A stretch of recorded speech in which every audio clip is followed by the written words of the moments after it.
예, 죄송한데 이따가 할게요. 말씀 끝나고 할게요. 예, 말씀 끝나고 하겠습니다. 예, 말씀 끝나고 하겠습니다.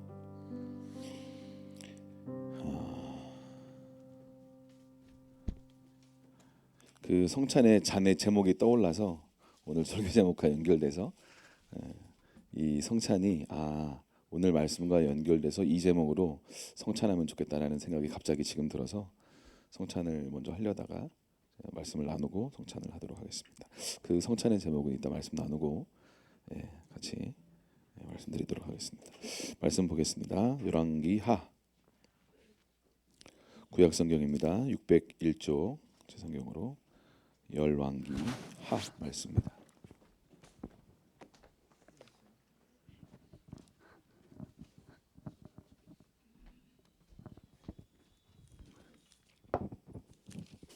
열왕기하 22장 8절에서 13절까지 말씀입니다.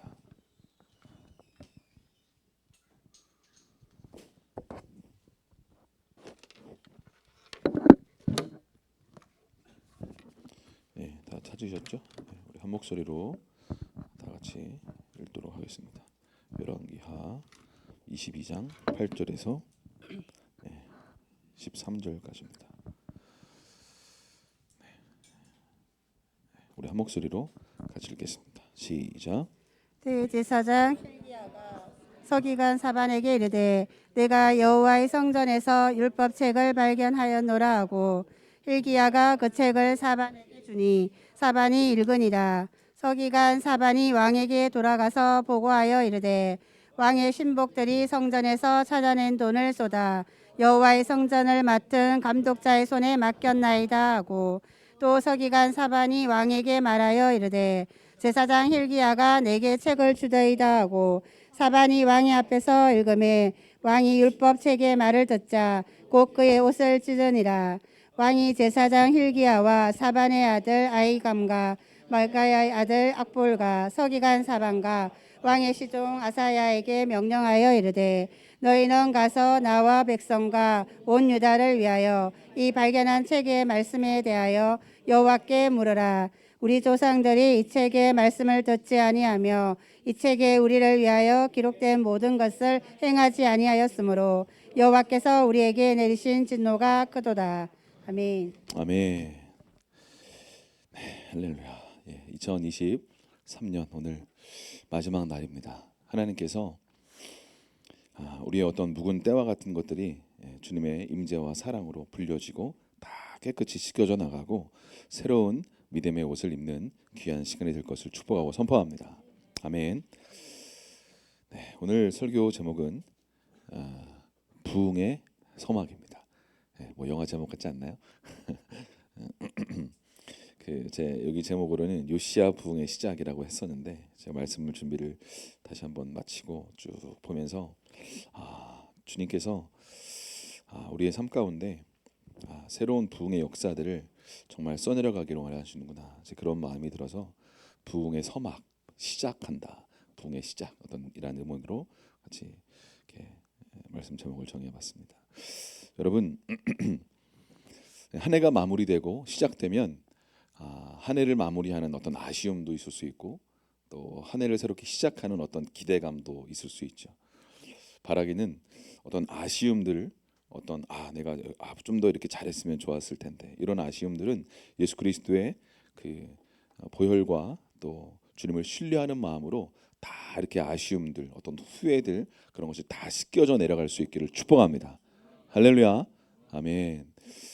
아쉬울 수 있어요. 뭔가 좀 더 잘했더라면 내가 이렇게 했어야 되는데 이런 생각이 들 수 있습니다. 그런데 그것조차도 우리가 다시 주님을 더 의지하고 새로운 갈망으로 일어날 수 있는 그런 에너지원으로 삼으실 수 있기를 축복합니다. 할렐루야. 2024년은 이전과는 다른 시간들이 될 줄로 믿습니다. 이전과는 다른 시간이 될 줄로 믿습니다. 이전과는 다른 시간이 될 줄로 믿습니다. 아멘. 이전과는 다른 시간이 될 줄로 믿습니다. 아멘. 담대함이 일어나는 시간이 될 것을 축복하고 선포합니다. 믿음이 일어나는 시간이 될 것을 축복하고 선포합니다. 꿈과 사명으로 기대감이 일어나는 시간이 될 것을 축복하고 선포합니다. 할렐루야. 예, 제가 예전에 좋아하는 역사 드라마가 있었죠. 예, 아시는 거 맞습니다. 대조영입니다. 그 대조영을 딱 보면 언제나 최수정이 주인공인데 대조영 드라마 옆에 뭐라고 써 있었어요? 뭐라고 써 있었다고요? 뒤에서 어떤 굵직한 소리가 가늠할 수 없는 뭐라고요? 아, 맞습니다. 가늠할 수 없는 꿈의 크기. 꿈을 가늠할 수가 없는 것이죠. 얼마나 크면. 하나님은 크신 분인 줄로 믿습니다. 하나님은 크신 분인 줄로 믿습니다. 하나님은 크신 분인 줄로 믿습니다. 할렐루야. 여러분의 꿈이 가늠할 수 없도록 위대하고 큰 꿈을 꿀 수 있기를 축복합니다. 할렐루야. 다음 세대여 큰 꿈을 꿀지어다. 위대한 꿈을 꿀지어다. 아멘. 예스라 위대한 꿈을 꿀지어다. 아멘. 아까 나와서 춤췄어야지.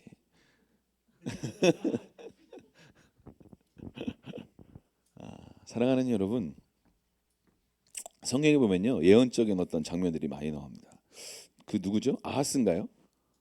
왕 이름이 생각이 안 나는데 선지자가 와가지고 선지자 이름 생각이 안 나네. 와가지고 저기 아람인가 그 이방 적군이 있는데 화살을 이렇게 촉을 주면서 때리라고 하잖아요, 그죠? 네, 때리라고 하잖아요, 그죠? 엘리사야? 엘리사. 이거 잘하시네요. 축복합니다. 아하스 맞아? 그래서 엘리사가 왕한테 가가지고 얘기하잖아요, 그죠? 화살 주면서. 그러니까 몇 번 때려요? 3번 때립니다. 그죠? 그러니까 그 선지자가 어떤 마음을 갖고 또 얘기합니까? 왕이시여, 대여섯 번을 쳤으면 완전히 물리쳤을 텐데 3번만 쳐가지고 3번만 물리칠 수 있게 될 것입니다. 라고 안타까워하면서 이야기하지 않습니까? 하나님께서 우리의 삶 가운데 때로는요 그 화살촉으로 몇 번 치는 거랑 뭔 상관이겠어요. 그런데 그만큼 그 선지자가 왕에게 그 적군을 무너뜨리기를 소원하는 마음을 일으켜 보기를 원하셨던 것입니다. 아멘. 우리 아까 동영이가 아주 멋지게 춤을 이렇게 막 추더라고요. 오랜만에 우리 동영이가 또 이렇게 멋진 춤을 춰서 제 마음이 너무 시원하고 감격스러워서 동영아 우리 목욕탕 한번 가자. 새날을 깨끗이 씻자. 사랑하는 여러분, 우리의 삶 가운데 때로는 이런 예언적인 행동들 아무것도 아닌 것 같지만 때로 정말 밝고 어둠을 밟고 낙심을 밟고 새로운 믿음으로 일어나기를 주님이 원하시는 줄로 믿습니다. 할렐루야. 아까 별로 좀 잘 못 움직인 것 같으면 이따 기도하는 시간에 혼자 뒤에 가서 밟으세요. 일어나세요. 그래서 아하스 왕이 3번이 아니라 대여섯 번을 쳤으면 완전히 이겼을 텐데 라고 말했던 것처럼 대여섯 번 이상 춤추며 다시 선포하며 하나님께서 원하시는 그 소리를 발할 때 그 소리가 능력이 되고 생명이 되어 당신의 삶을 변화시키는 문이 열리게 될 줄로 믿습니다. 할렐루야. 아멘. 가늠할 수 없는 꿈을 꿀지어다. 아멘. 제가 아직도 우리 손 목사님이 꿈에 나타나셔서 저의 손을 꼭 붙잡고 세월을 아끼는 은혜를 부어 주십시오 하고 부르짖으면서 그리고 주님 부흥케 하여 주십시오 했던 이 2가지 기도 제목이 아직도 눈에 선하고 생생합니다. 제가 개척하고 부흥에 대한 어떤 꿈과 소원이 있었어요. 하나님이 이 땅에 보내셨으니 부흥케 하실 것이다. 그래가지고 막 부흥의 어떤 비슷한 어떤 기름 부음과 은혜들이 있는 교회들을 미국의 UBM이나 한국의 어떤 갈망하는 그런 교회들을 막 방문하고 그렇죠. 그래서 우리 초창기에 막 새벽 4시까지 막 졸면서 막 예배하고 막 하지 않았습니까? 그리고 막 너무 좋아서 때로는 12시, 1시 막 예배하고 찬양하고 막 기도하고 그 열정과 그 갈망이 새롭게 일어날 수 있기를 축복합니다. 할렐루야. 하나님이 이 시즌 새로운 삶의 꿈을 꾸게 하실 것입니다. 자녀들은 뭐 할 것이요? 예언할지어다. 할렐루야. 자녀들은 예언할지어다. 청년들은 환상을 볼지어다. 아비들은 꿈을 꿀지어다. 주의 영이 마지막 때에 부어지게 될 줄로 믿습니다. 아멘. 우리 윤정전사가 몇 년 전에 꾼 꿈이 갑자기 생각이 나는데 윤정전사가 차 3대를 샀대요. 기억나? 예. 그 차 이름이 뭐라고? 베니토. 베니토의 뜻이 뭔지 알아요? 축복. 베니토. 차 이름도 SUV 차 3대를 샀대. 그래서 나를 하나 줬나? 안 줬나? 회개해. 뭐라고? 아, 내가 사서 너한테 준 거야? 아, 꿈이 나한테 혼자 좀 각색이 됐구나. 아, 내가 사가지고 너한테 준 거구나. 아, 주님 갑자기 막 부담이 되네. 주님 은혜가 부어지게 하여 2대를 내가 줘야 되는구나. 베니토를 줘야 되네. 아유 주여. 받는 줄 알고 좋아했더니 주는 자가 복되도다. 할렐루야. 그래요. 꿈을 다시 기록을 해놔야겠네 혼자. 그래요. 사랑하는 여러분, 하나님께서 저는 이 마지막 시대와 같은 마지막 시대라고 말하는 이 시대에 마지막 대부흥의 역사들을 주님이 썰어 내려가기를 원하신다고 믿습니다. 열왕기하 오늘 22장 읽었는데요. 이 요시야 왕 앞에 어떤 왕이 있었냐면 그 히스기야라는 왕이 있고요. 그 아들이 므낫세 왕이고 그 아들이 아몬 왕입니다. 그리고 그 아들이 오늘 요시야 왕입니다. 근데 이 히스기야 왕과 요시야 왕은요, 하나님이 정직히 행했다라고 칭찬하실 뿐만 아니라 산당을 없앴던 대표적인 왕입니다. 그래서 이 다윗과 버금되는 하나님 앞에 그 남유다에 정직히 행했다라고 했던 왕이 8명 정도 되는데, 특별히 다윗 외에 히스기야와 요시야 왕을 주님이 정직히 행했다 뿐만 아니라 산당을 없애고, 산당을 없애는 게 왜 중요하냐면 가나안 땅에 이방 신들을 섬기고 비나이다 비나이다 하면서 이렇게 내 삶의 욕구들을 실현시키기 위해서 우상처럼 섬겼던 곳이 바로 산당이었습니다. 근데 이 산당을 바로 히스기야가 없앴고 요시야가 없앴거든요. 그래서 다윗 외에 하나님이 강력하게 칭찬하시고 마음이 이렇게 흡족히 여겨졌던 두 왕이 바로 대표적으로 히스기야와 요시야 왕인데, 그 중에서도 이 마지막 이제 요시야 이후에 아들이 이제 여호야김이 있고, 이때 이제 애굽의 정복을 받아서 한 명은 끌려가고 또 그 아들이 왕으로 대신 딱 세움을 받고, 그 아들의 아들이 이제 시드기야인데 이때 이제 완전히 이 남유다가 바벨론에 의해서 멸망하게 되거든요. 근데 하나님이 이렇게 결정적으로 남유다를 심판하기로 결정하신 이유가 뭐냐면, 이 므낫세 왕 때 55년 동안 다스렸는데 이때 가나안 사람들보다 더 아주 끔찍한 이 우상 숭배와 이 죄를 강력하게 졌습니다. 예루살렘 성전에 바알 신상들을 가지고 와가지고 성전에서, 그러니까 막 이런 교회에서 우상 숭배했던, 막 이렇게 예를 들면 부처상을 여기 하나 딱 놓고, 교회에 부처상을 하나 딱 놓고, 저기 뭐야 뭐 이상한 거 뭐 하나 딱 놓고, 이런 것들을 성전에 이 행했던 사람이 바로 므낫세 왕입니다. 그러니까 하나님이 막 가증스럽다고 말씀하시면서 막 아파하시고 상하기 마음으로 막 힘들어하셨던데, 이 므낫세 왕의 55년 통치 기간에 이런 강력한 우상 숭배로 인해서 하나님이 이스라엘을 심판하기로 결정하셨습니다. 이때 결정, 므낫세 왕 때 그렇게 성경에 나옵니다. 그리고 이제 아몬 왕이, 그 아들이 이제 세워지는데 신복들이 아몬 왕을 죽입니다.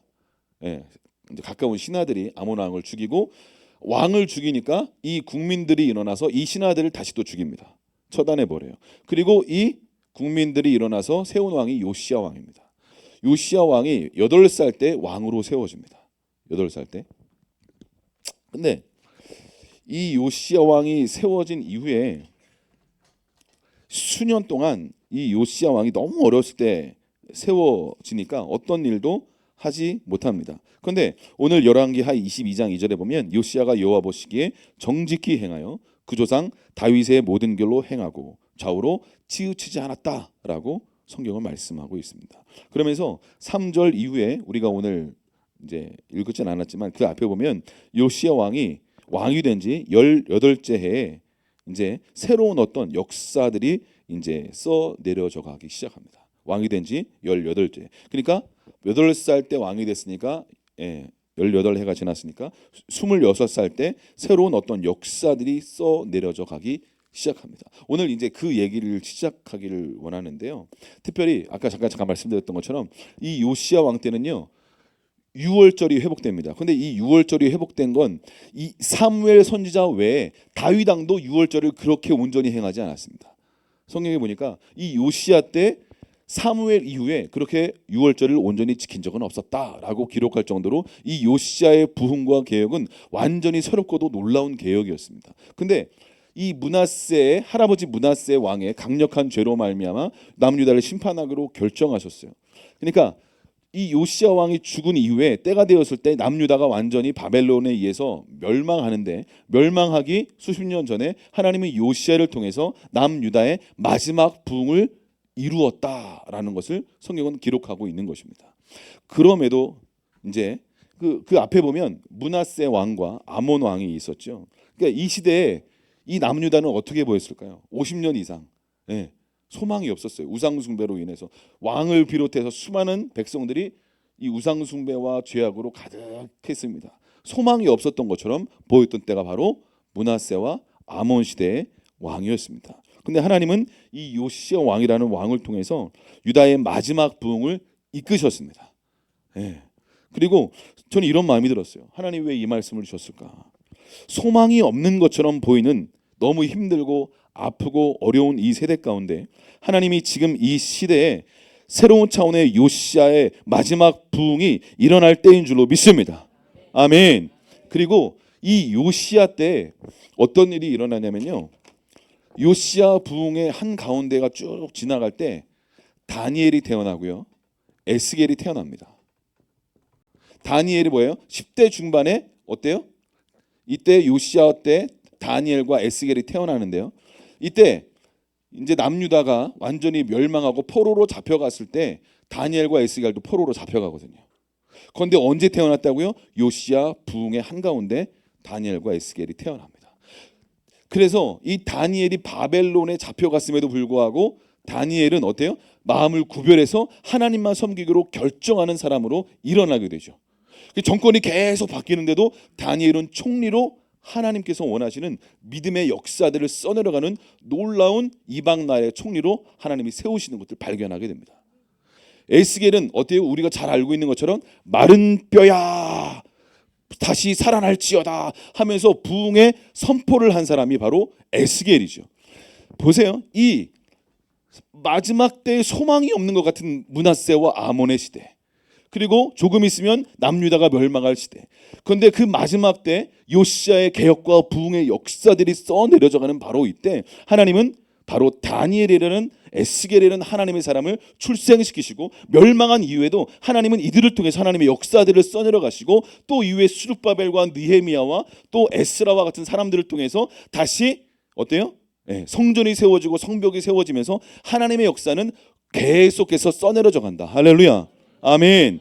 사랑하는 여러분, 여러분의 삶 가운데 저는 이 소망이 없는 것 같고 이 마지막 시대인 것 같고 정말 다시 부흥이 올까? 하나님, 정말 80년대 70년대 한국 교회 가운데 놀라운 부흥의 역사들이 써내려져 가고 하나님께서 막 기적적인 역사들이 써내려 갔는데 지금은 교회마다 다음 세대들이 없고 10대들이 점점 사라지고 20대들이 사라지고 대학교만 가면 교회를 떠나가는 수많은 이 마지막 시대와 같은 이때 하나님은 요시야의 부흥을 예비하고 계신 줄로 믿습니다. 아멘. 하나님은 부흥의 서막을 저와 여러분을 통해 써내려가기를 원하시는 줄로 믿습니다. 아멘. 아멘. 이 부흥의 역사에 여러분 동참하실 수 있기를 축복합니다. 동참하기를 원하십니까? 동참하기를 원하십니까? 사랑하는 여러분, 하나님은 하나님의 역사를 써내려 가십니다. 저는 이런 마음이 들었어요. 하나님, 제가 2024년 한 해만이라도 제대로 예수님께 정말 미친 하나님의 사람으로 서기를 원합니다. 주님, 저를 정말 좀 불쌍히 여겨주셔서 제가 말씀을 막 준비하면서 혼자 사무실에서 이제 오후에 조금 쉬다가 다시 말씀을 좀 준비하면서 막 혼자 울었어요. 하나님, 이 최영호 목사가 1년만이라도 하나님께 제대로 좀 미칠 수 있도록, 그래서 요시야 때의 부흥이 하나님 2024년도에 일어나서 하나님, 제가 다 써내려가지 못할지라도 다니엘과 에스겔 같은 다음 세대들이 일어나서 하나님의 역사들이 써내려져 갈 수 있도록 하나님이 역사하여 주시옵소서. 하나님, 제발 허락하여 주십시오. 나는 막 간절한 기도로 혼자 막 울었어요. 도와달라고. 저는 너무 부족하고, 저는 너무 약하고, 저는 너무 힘이 없고, 저는 너무 연약하다고. 그래서 제가 막 혼자 막 울었어요. 그러면서 제 마음 가운데 혼자 설교했어요. 누구 이름을 부르면서, 누구야? 네가 다니엘로 일어나라. 누구야? 네가 에스겔로 일어났어. 새로운 차원의 부흥과 역사들을 네가 써내려가라 하면서 혼자 막 얘기했어요. 사무실에서.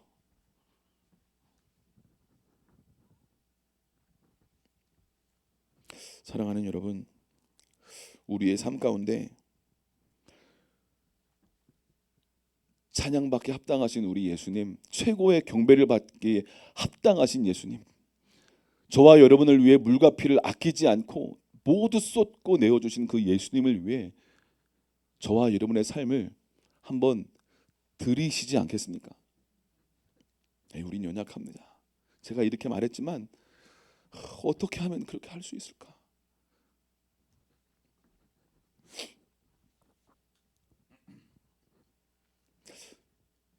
히스기야가 엄청난 그 은총과 은혜를 경험합니다.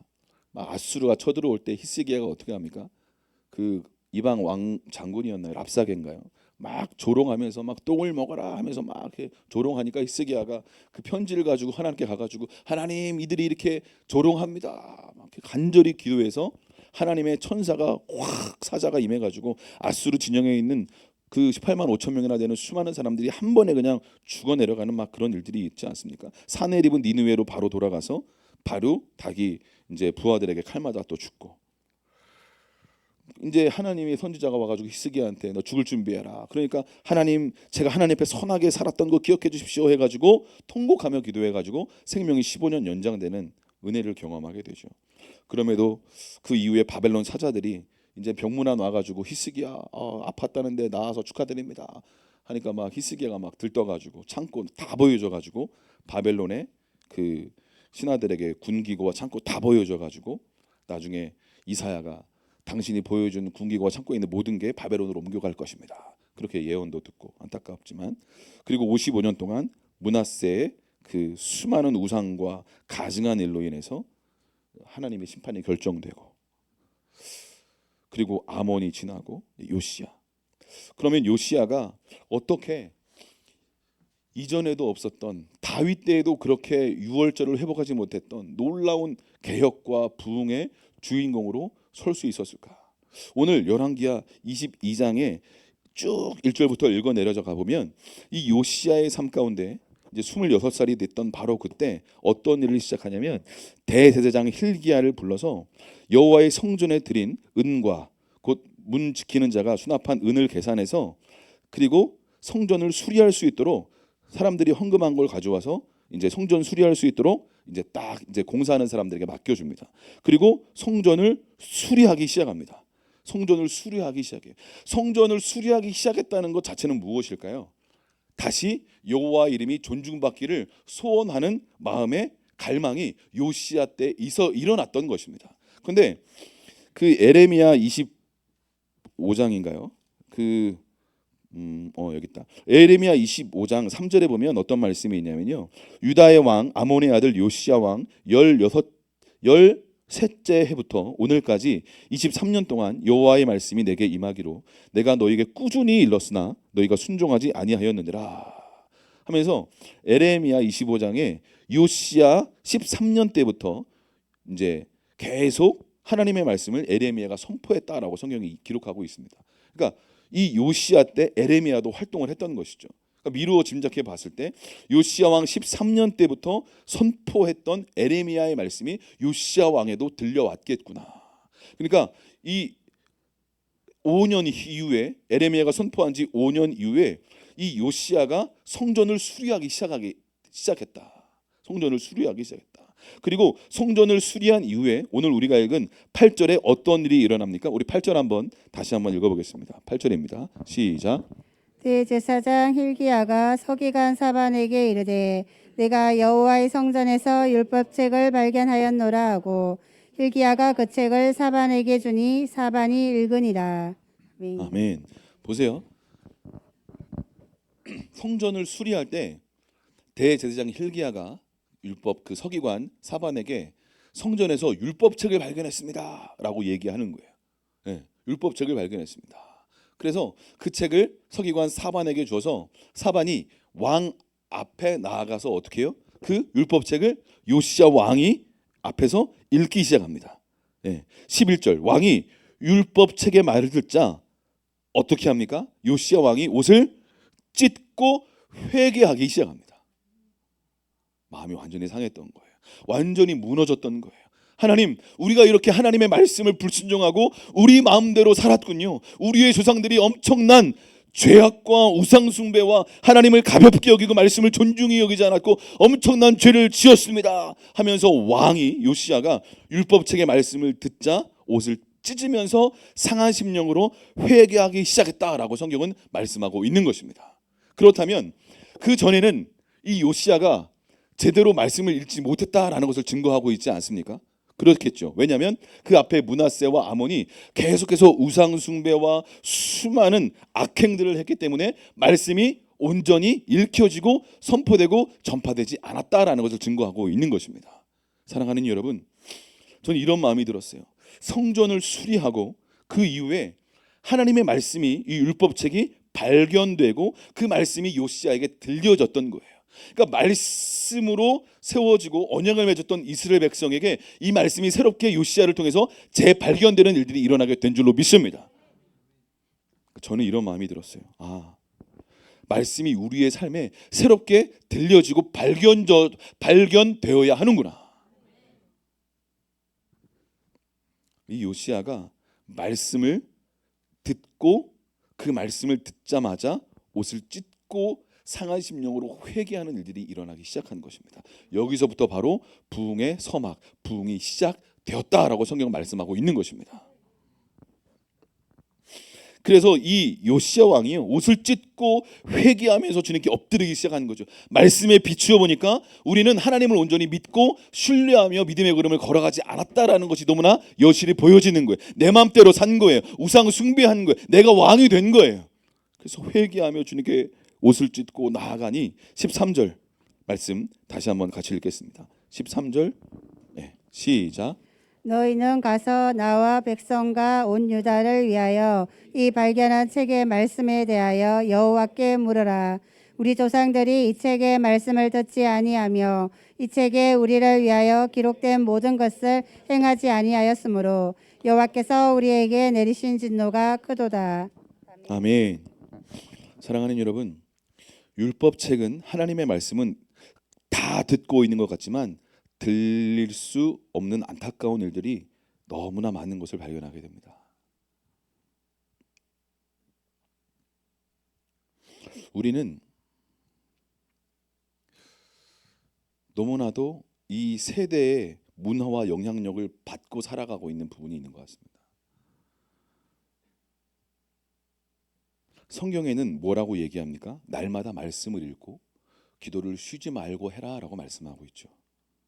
근데 오늘날 날마다 기도하고 날마다 말씀을 묵상하면 특별한 사람만 그렇게 하는 것처럼 우리는 생각하고 있다라는 것이죠. 그렇지 않습니까? 성경은 뭐라고 기록하고 있어요? 날마다 말씀을 묵상하고 읽어라. 아침에든지 저녁 때든지 말씀을 계속 묵상하고 읽어라 라고 성경은 우리에게 말씀하고 있죠. 쉬지 말고 기도해라. 범사에 감사하고 쉬지 말고 기도해라 라고 성경은 우리에게 선포하고 말씀하고 있습니다. 그런데 오늘날 그렇게 하고 있는 사람들은 의외로 많지 않죠. 뿐만 아니라 그렇게 하는 사람들은 사역자들이나 그렇게 하는 거지. 사도 바울이나 그렇게 하는 거지. 목사님이나 그렇게 사는 거죠. 사역자들이나 그렇게 사는 거죠. 요즘 그렇게 신앙생활하는 사람이 어디 있습니까? 현대인들이 얼마나 바쁜지 모르십니까, 목사님? 세상의 가치와 기준이 어느 순간 우리의 가치와 기준이 되어서 우리도 모르게 기도하는 것이 특별한 것처럼 말씀을 묵상하는 것이 날마다 말씀을 묵상하는 것이 내가 막 엄청난 특별한 무엇을 하는 것처럼 착각하고 있는 영역이 있지 않나. 여러분 어떻습니까? 성경이 우리의 삶의 기준이 되어야 될 줄로 믿습니다. 하나님의 말씀이 기준이 되어야 될 줄로 믿습니다. 세상의 어떤 것이 기준이 아니라 말씀이 우리의 삶의 유일한 기준이 되어야 될 줄로 믿습니다. 할렐루야. 아멘.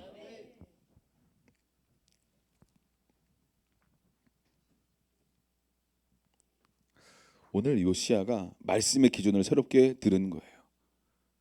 말씀의 기준을 새롭게 딱 들으니까 내가 하나님을 온전히 믿고 신뢰하고 나아가지 않았을 뿐만 아니라 내 조상들은 엄청난 죄를 지었구나라는 걸 온전히 깨닫게 되는 것입니다. 그렇죠. 그래서 옷을 찢고 주님께 회개하기 시작한 거죠. 그리고 오늘 13절 방금 우리가 읽은 것처럼 어떻게 되었어요? 유다를 위하여 이 발견한 책의 말씀에 대하여 여호와께 물어봐라. 더 구체적으로 이 말씀에 대하여 해석과 더 온전한 말씀을 듣기를 요시야 왕이 원했던 것입니다. 그래서 이 요시야가 어떤 선택을 합니까?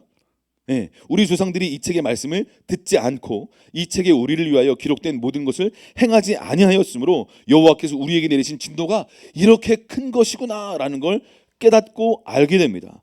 그래서 제사장 hil기야가 14절에 보니까 그 이후에 악볼과 사반과 아사야가 여선지자 훌다에게 나아갑니다. 그래서 여선지자 훌다를 통해서 하나님께서 말씀하신 구체적이고 더 정확한 하나님의 말씀을 듣기를 원합니다. 그래서 훌다가 어떻게 합니까?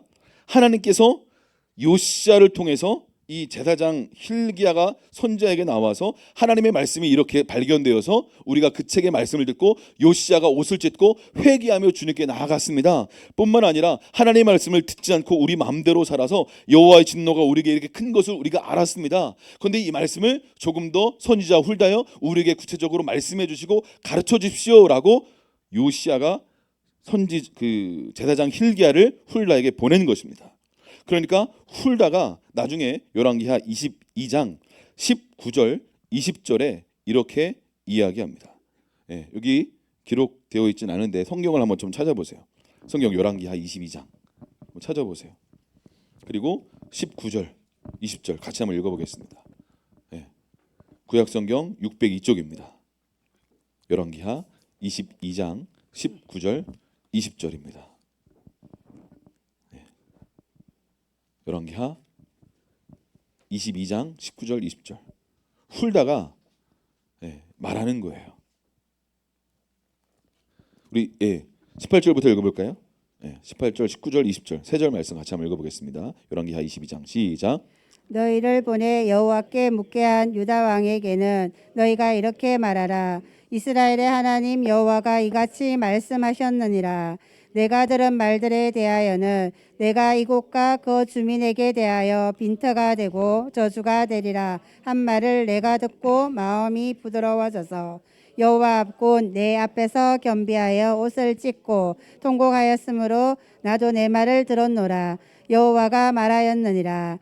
그러므로 보라, 내가 너로 너희 조상들에게 돌아가서 평안히 묘실로 들어가게 하리니 내가 이곳에 내리는 모든 재앙을 내 눈이 보지 못하셨느니라 하니 사자들이 왕에게 보고하니라. 아멘. 지금 훌다가 유다 왕에게 이렇게 전해라 하면서 선포한 말씀이 바로 기록되어 있죠. 내가 이곳과 19절입니다. 그 주민에게 대하여 빈터가 되고 저주가 되리라 한 말을 네가 듣고 마음이 부드러워져서 겸비하고 옷을 찢고 통곡하였으므로 나도 네 말을 들었다.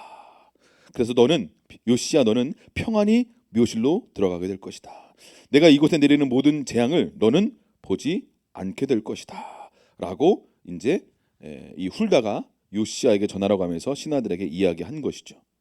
사랑하는 여러분, 보세요. 하나님의 말씀을 들었을 때 그것을 더 알고 싶어하는 갈망함이 일어날 수 있기를 축복합니다. 아멘. 훌다에게 질문하는 거예요. 말씀을 듣고 옷을 찢고 회개했음에도 불구하고 하나님께서 뭔가 더 말씀하실 것이 있지 않을까라는 갈망과 사모함으로 훌다에게 대제사장 hil기야를 보낸 것입니다. 사랑하는 여러분, 여러분이 하나님의 말씀을 더 듣기를 사모하는 마음이 일어날 수 있기를 축복하고 선포합니다. 하나님이 지금 나에게 무슨 말씀을 하기를 원하실까? 하나님이 지금 이 시즌 2024년도를 앞두고 우리에게, 나에게, 우리 가정에게, 우리 사업장에, 교회에게 무슨 말씀을 하기를 원하실까? 그 말씀을 듣기를 사모하기를 축복합니다. 아멘. 사모하는 자들은 들을 거예요. 듣기를 원하는 자들에게 말씀하실 것입니다.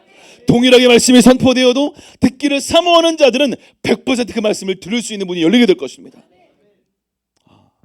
뭔가 또 송구영신이니까 목사님 또 뜨거워서 말씀을 전하시는데 뭐 은혜는 되는데 좋기는 한데, 사랑하는 여러분, 저는 여러분의 삶 가운데 지금 이 말씀이 새로운 여러분의 삶 가운데 그동안 오늘 이 송구영신 때문에 이렇게 예배한 적이 사실은 거의 없었던 것 같아요. 돌아보세요. 그렇죠?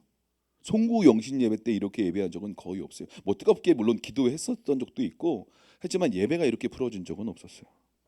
저는 이거 자체도 하나님 뭔가 사인하고 계시다 이런 생각을 사실 갖습니다.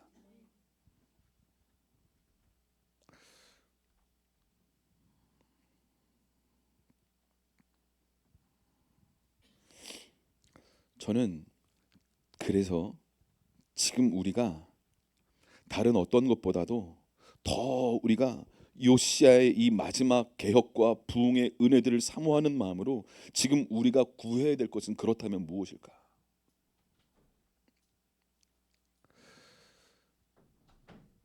오늘 요시야가 어떻게 시작했어요? 성전을 수리하기 시작했습니다. 그렇죠. 근데 그때 율법책이 발견됐죠. 근데 이 말씀이요, 역대하 34장에 조금 더 구체적으로 나와 있습니다. 역대하 찾아봅시다. 34장, 역대하 34장. 동일한 사건을 조금 더 구체적으로 기록하고 있어요. 역대하 34장 704쪽입니다. 역대하 34장 8절부터 보면 써있죠. 8절. 요시야가 왕위에 있은 지 18째 해 그 땅과 성전을 정결하게 하기를 마치고, 그렇죠, 성전을 정결하게 하기를 마치고 그의 하나님의 여호와의 전을 수리하려 하여. 조금 더 구체적이죠. 앞에는 그렇죠, 열왕기하 22장에는 성전 수리한 이야기가 나오는데 여기서는 성전을 정결하게 하기를 마치고까지 이야기가 나옵니다. 그렇죠. 좀 더 구체적으로 이야기가 나와요. 그리고 9절에 대제사장 힐기야에게 나아가 하나님의 전에 헌금한 돈을 그에게 주니 하면서 성전 수리를 시작하게 합니다. 그리고 13절, 또 목독군을 감독으로 하며 모든 공사 담당자를 감독하고 어떤 레위 사람은 서기와 관리와 문지기가 되었더라. 14절, 무리가 여호와의 전에 헌금한 돈을 꺼낼 때 제사장 힐기야가 모세가 전한 여호와 율법책을 발견했다라고 기록하고 있습니다. 보세요. 좀 더 구체적이죠. 그냥 앞에 11개 하는 율법책을 발견했어요. 그런데 역대하 34장에는 헌금한 돈을 꺼낼 때 제사장 힐기야가 모세가 전한 여호와 율법을 발견했다라고 기록되고 있습니다. 사랑하는 여러분, 잘 보세요. 율법은 그냥 발견되지 않습니다. 어디서 발견됐어요? 헌금한 돈을 꺼낼 때 힐기야가 율법책을 발견합니다. 저는 이것이 성경에는 우연히 기록된 것이 없죠. 하나님은 뭔가 말씀하기는 원하셨어요. 왜 헌금한 돈을 꺼낼 때 말씀이 발견될까요? 여러분, 물질이 있는 곳에 마음이 있다고 성경은 말씀하고 있습니다. 그렇죠. 그렇다면 이 여호와 율법책을 누군가 숨겨놓은 거예요. 누군가 헌금함에다가 율법책을 숨겨놓은 거예요. 그리고 그 헌금한 돈을 꺼낼 때 제사장 힐기야는 그 율법책을 발견한 것이죠. 사랑하는 여러분, 여러분의 삶 가운데 헌금하고 있는 재정적인 영역들이 새롭게 정렬될 수 있기를 축복합니다. 2023년 우리의 삶 가운데 어떤 11조와 봉헌물을 혹시 온전히 드리지 못하고 정렬되지 못한 영역들이 있다면 회개하고 오늘 예배가 끝나기 전에 기도할 때 다 정렬되고 정리될 수 있기를 축복합니다. 계좌이체를 다 끝내실 수 있기를 축복합니다. 아멘. 이것은요, 단지 우리의 삶에 돈에 관한 문제가 아니라 영혼에 관한 문제이고 말씀에 대한 문제인 줄로 믿습니다. 하나님의 11조를 하지 않는 건 성경에 뭐라고 기록하고 있습니까? 도둑질이라고 기록하고 있습니다. 가난한 자에게 구제하는 건 주님께 구워주는 것이다라고 말씀하고 있죠. 그러니까 여러분, 가난한 자에게 구제함으로 하나님께 구워줘서 이자를 듬뿍 받으실 수 있기를 축복합니다. 사랑하는 여러분, 말씀은요 정확합니다. 왜 이 므낫세와 아몬의 시대에 엄청난 50년 이상의 이 암흑기에 새롭게 하나님이 요시야를 세우셔가지고 율법책을 발견하고 회개케 하시고 훌다를 통해서 더 구체적인 하나님의 말씀과 인도하심을 지금 발견하고 경험하고 있는 이 중요한 시점에 말씀이 어디에서 발견되었다라는 건 굉장히 중요한 포인트 중에 하나라는 거예요. 어디에서 발견됐다고요? 헌금과 돈을 꺼낼 때. 그러니까 여러분의 삶 가운데 저는 이런 마음이 들어요. 2024년 여러분의 삶에 재정적인 헌금 생활이 다시 온전히 정렬될 수 있기를 축복합니다. 11조와 봉헌물이 정렬될 수 있기를 축복합니다. 아멘. 하나님의 감동에 따라 여러분이 더 갈망함으로 어떻게 하면 주님께 더 많이 드릴 수 있을까? 더 많이 드리지 못한 것으로 인하여서 여러분의 마음이 상하고 애통할 수 있는 은총과 은혜가 입혀질 수 있기를 축복합니다. 인색함은 떠나갈지어다. 아멘. 인색함으로나 억지로 드리는 것이 아니라 하나님께 내어드릴 때는 기쁨과 즐거움으로. 아까 동영이는 이제 헌금할 때 혼자 춤추고 예물을 알았지. 아멘. 이렇게 춤추고 예물을 드려. 동영 알았지? 하나님께 내어드릴 때 정말 기쁨과 감사와 찬양으로 나의 삶에 울타리 쳐주시고 인도하시고 나의 삶에 가장 좋은 것을 주시는 선하신 하나님께 감사의 예물을 온전히 드릴 수 있기를 축복합니다. 할렐루야. 아멘. 우리 교회 드리는 제목들이 많죠. 막 건축도 5% 있고 필리핀 선교연금도 있고 또 그냥 북한 선교도 있고 다음 세대도 있고 구제도 있고 많아요. 그러나 믿음에 따라 드리실 수 있기를 축복합니다. 그러나 2023년도에 했던 것보다 여러분의 믿음이 더 증가되고 더 믿음으로 도전하실 수 있기를 축복합니다. 아멘. 저는 우리 교회에서 10에 막 5조를 드리고도 충분히 넉넉히 남아서 주님께 10의 5조를 드리고도 10의 5조로 또 구제하고 또 나누고 자기의 삶을 충분히 막 김미진 강사가 막 그런 간증을 하지 않습니까? 10의 9조를 드리고도 10의 1로 살아가는데도 넉넉한 거예요. 그런 간증과 축복이 임할 수 있기를 축복합니다. 할렐루야. 제가 올 2024년도를 바라보면서 10에 막 2조를 드리고 싶은데 10에 2조를 드리면 되게 힘들겠다. 이런 생각이 막 올라오는 거예요. 10에 2조를 막 드리고 싶은데 2조 드리면 진짜 힘들겠다. 우선 10에 1.5조를 드리자. 주님. 사랑하는 여러분, 우리의 삶 가운데 이 재정의 문제는 단지 그냥 재정이 아닙니다. 여러분 이걸 아실 수 있기를 축복합니다. 동찬이 정말 아멘이야?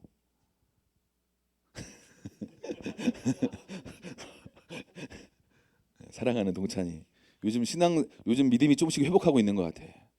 많이 다운됐었는데 우리 동찬이 신앙이, 그지? 예언적으로 예전엔 잘 얘기해 주더니 아니 그냥 들어가 앉아 있어. 왜 나오려고 그래 또.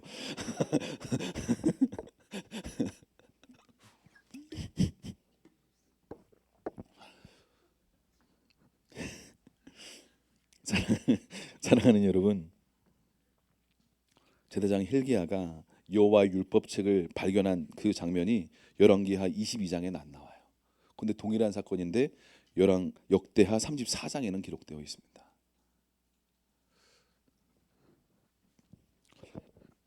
사랑하는 여러분, 그리고 왕은 발견된 이 말씀을 받고, 그러니까 역사는 그냥 써내려져 가지 않습니다. 부흥의 역사들은, 요시야의 부흥의 역사들이 그냥 써내려가지 않죠. 성전을 정결하기를 마치고 성전을 수리하기 시작하고, 제사장 hil기야가 헌금한 돈을 꺼낼 때의 율법책을 발견하고, 그 발견된 율법책을 듣고 요시야는 옷을 찢으면서 회개하기 시작하고, 말씀을 더 알고 싶어서 선지자 훌다를 불러가지고 말씀을 더 듣고 더 해석해서 듣고, 하나님께서 너의 회개와 너의 이 마음을 찢는 겸비함을 통해서 내가 네 때는 심판하지 않을 것이다라는 선포와 평강의 선포를 받게 되는 일들이 일어나게 되죠. 그리고 그 이후에 놀라운 개혁과 부흥의 역사들이 계속 이제 기록되어 있습니다. 열왕기하 23장에서부터면요, 이 요시야가 모든 이방 예배들을 다 없애버립니다. 23장 4절에 보면요, 이 제사장들과 문을 지킨 자들에게 명령해서 바알과 아세라와 이롤 형신을 위해 만든 모든 그릇들을 성전에서 다 꺼내고 다 불살라 버립니다. 그리고 우상을 섬기게 한 제사장들을 다 그 제단 직분에 다 패버려요. 이해가 되십니까? 우상 숭배했던 통로가 됐던 대대장들을요 다 쫓아내요. 다 쫓아냅니다. 그리고 하늘의 별들에게 분향했던 자들도 다 쫓아냅니다. 그리고 아세라 상이 성전 안에 있었는데 그걸 다 꺼내다가 불사르고 빻아서 가루로 만들어 버립니다. 그리고 그 가루를 평민의 묘지에 다 뿌려버립니다. 그리고 남창의 집을 다 헐어버립니다. 성전이 얼마나 타락했으면 성전 가운데 남창의 집이 있었습니다. 이게 말이 됩니까? 교회 가운데 사창가가 있었던 거예요. 남창의 막 일들이 있었던 거예요. 그리고 그곳이 바로 여인이 아세라를 위하여 휘장을 짜는 그런 처소였어요. 막 이런 엄청난 개혁들을 이 요시야가 다 일사천리로 해버립니다. 왜? 어떻게 합니까? 하나님이 회개케 하시고 회개하니까 어떤 마음이 일어나는 거예요? 담대함이 부어지는 거예요. 할렐루야. 아멘. 그 전에는 똑같은 왕이었는데 그런 일들을 행할 수 없었어요. 왜? 담대함이 부어지지 않으니까 어떻게 될까 봐 두려웠던 거예요. 사람들의 눈치를 보는 거예요. 근데 회개하고 마음을 찢으니까, 그리고 선지자를 통해서 훌다를 통해서 하나님의 말씀이 딱 선포되니까 믿음과 담담이 확 부어지면서 어떤 일이 나는 거예요?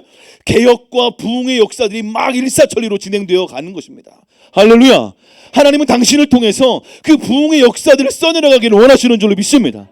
아멘, 아멘, 아멘. 사랑하는 여러분, 아비 세대 여러분, 우리 다음 세대들이 이 부흥의 역사의 한가운데에서 삼척을 향한 주님의 마음으로 애통하는 심정으로 기도하고 무릎을 꿇고 상한 심령으로 영혼을 위하여 마음을 찢고 애통해하며 금식하며 기도하는 다음 세대들도 일어날 수 있도록 아비 세대 여러분 기도와 금식으로 서포트해 주시길 축복합니다. 아멘, 아멘, 아멘. 우리 다음 세대가 자기만을 위하여 사는 인생을 완전히 끝내버리고 예수님만을 위하여 살아가는 인생들로 정렬되기를 소원할 수 있도록 아비 세대 여러분 기도와 금식으로 서포트해 주시길 축복합니다. 아멘. 하나님이 당신에게 말씀하고 계세요. 이 부흥의 역사들에게 동참하겠는가? 우리 예전에 윤정전도사가 삼척에 있는 다음 세대를 위해 막 금식하고 나아가지 않았습니까? 재작년인가요? 작년인가요? 이것들이 회복될 수 있기를 축복합니다.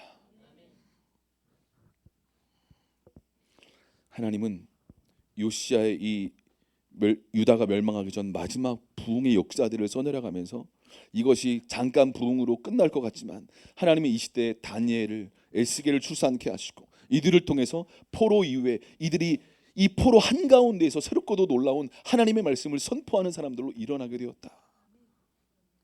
제가 예전에 말씀드린 것처럼 이 다니엘을 통해서는요, 다니엘 9장에 보면 다니엘이 에레미야를 읽다가 70년 후에 해방된다라는 걸 딱 깨달아요. 그때부터 기도하고 금식하고 반응하기 시작합니다. 에레미야 말씀을 읽다가 다니엘이 기도하고 금식하고 반응합니다. 70년이 다 되었구나, 하나님이 돌이키실 때가 왔구나라는 직감과 믿음을 딱 세우니까 그때부터 기도하고 금식하고 죄를 회개하면서 어떻게 합니까? 고레스가 이스라엘 백성들을 고토로 돌릴 수 있도록 고레스의 부르심을 열어줍니다. 이사야 40장이 그걸 말씀하고 있는 거예요. 고레스의 부르심을 다니엘이 열어주기 시작하는 거예요. 그러니까 이 다니엘이 요시야 시대에 태어난 건 우연이 아니죠. 요시야 때 잠깐의 부흥이 있었으면 뭐하냐, 또 망할 건데, 그렇지 않아요.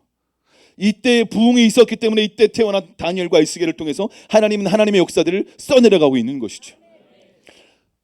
아비 세대 여러분, 어미 세대 여러분, 우리 때 이 삼척이 완전히 변화되지 않는다 할지라도 우리가 할 역할들이 있는 거예요. 제가 말씀드렸죠, 금요일날 광야가 들어가지 못하고 믿음 없음으로 40년간 방황했습니다. 그러나 20세 이상의 사람들이 방황했을지언정 이 부모 세대가 20세 이하의 사람들과 여호수아 갈렙이 다시 가나안 땅에 들어갈 때까지 이 부모 세대가 뭐 했을까요? 만나 먹으면서 밤에는 불기둥으로 낮에는 구름기둥으로 하나님의 법궤를 중심으로 이동하면서 다시 회개하면서 주님을 바라보면서 다음 세대와 함께 가나안에 들어갈 다음 세대와 함께 기도하며 불기둥과 구름기둥 가운데 하나님의 은혜를 사모하며 만나를 먹으며 믿음으로 나아가지 않았겠습니까? 할렐루야. 나는 이제 가나안에 못 들어가니 내 인생 끝났다, 그러지 않았을 거예요. 나는 못 들어가더라도 나는 못 들어가는 게 정해져 있다 할지라도 내 자녀 세대는 들어갈 테니 너희가 이 광야 시간을 기억하고 부모들이 어떻게 회개했는지 기억하고 너희가 가나안 땅에 들어가서는 여호수아를 중심으로 그 땅을 정복하고 그 땅에 하나님의 나라가 세워지고 이스라엘이 세워지고 하나님의 역사가 쏟아져가고 예수 그리스도 다시 오실 길을 열어야 된다. 할렐루야. 아브라함과 하나님의 사람들이 그걸 보았던 거예요. 하나님은 우리가 그걸 보기를 원하십니다. 인류 역사의 구속사 가운데 우리가 서 있는 이 시점에 하나님이 우리 가운데 우리를 통하여 이루기를 원하신 하나님의 뜻과 계획과 마음이 있는 줄로 믿습니다. 하나님, 우리를 사용하여 주십시오. 우리를 써주십시오. 우리를 사용하여 주십시오. 2024년도는 나를 위하여 살지 않고 예수 그리스도 그분을 위하여 살기를 소망합니다. 하나님이 1년만이라도 내 삶의 1년만이라도 주님께 온전히 내 삶을 내어드리고 정렬하고 기도와 금식으로 전도로 내 삶을 한번 집중해보자. 할렐루야. 2024년 한 해만 한번 집중해보자고요. 한 해만 한번 미친 듯이 예수님 한번 나를 사용하여 주십시오.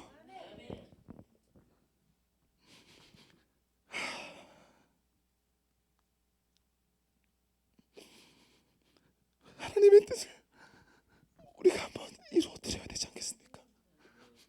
하나님의 마음을 우리가 이 삼척에서 우리가 마지막 이 한국에서 우리가 마지막 예수 믿는 사람처럼 우리가 아니면 더 이상 예수 믿는 사람이 이어지지 않을 것처럼 우리가 마지막으로 예수님을 위해서 할 수 있는 그 일을 저와 여러분들에게 주님이 부탁하고 계시지 않을까라는 생각을 갖습니다. 사랑하는 여러분, 우리의 삶 가운데 이 요시야의 마지막 개혁과 부흥의 역사들을 통해서 하나님은 말씀드린 것처럼 다니엘과 에스겔이 태어나게 하시고 이 부흥의 기름 부음을 이 어린아이들이 받았을 거라고 믿습니다. 그리고 말씀드린 것처럼 다니엘을 통해서 고레스의 부르심이 열리고 이스라엘의 부르심이 열리고 모든 삶의 부르심이 열립니다. 사랑하는 다음 세대 여러분, 2024년 우리의 삶을 다시 예수님께 정렬하고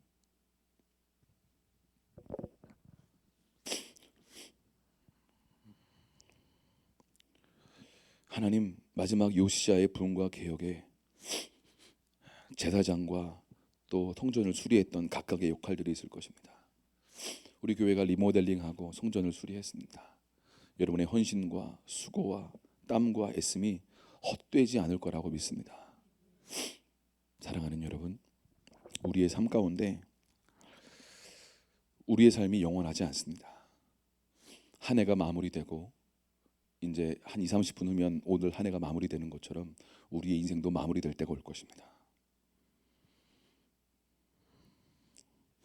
예수 그리스도, 내 생명보다 소중한 예수 그리스도, 그분을 위해서 여러분의 인생이 다시 한번 정렬되기로 결정할 수 있는, 선택할 수 있는, 결단할 수 있는 이 시간이 될 수 있기를 축복합니다. 신년 감사헌금 봉투에 이렇게 써 있죠. 하나님을 따라 의와 진리의 거룩함으로 지으심을 받은 새 사람을 입어라. 사랑하는 여러분, 이제야말로 우리가 새 사람을 입고 때로 연약하여 넘어질지라도 낙심할지라도 다시 일어나고 다시 일어나고 다시 일어나고 할렐루야, 다시 일어나고 하나님께서 우리의 삶에 새롭고도 놀라운 일들을 예비하고 계시다고 믿습니다. 하나님의 말씀을 하나님의 말씀으로 받으시고 순종하여 하나님이 당신의 삶 가운데 이 시즌 열어주기를 원하시는 믿음의 영역들을 열어갈 수 있는 저와 여러분의 삶이 될 수 있기를 간절히 소망합니다. 시간 같이 한 10분 정도 뜨겁게 좀 기도하고 성찬하고 오늘 예배를 다 마무리했으면 좋겠습니다. 같이 좀 기도하겠습니다. 예배팀 반주 좀 해주시고요.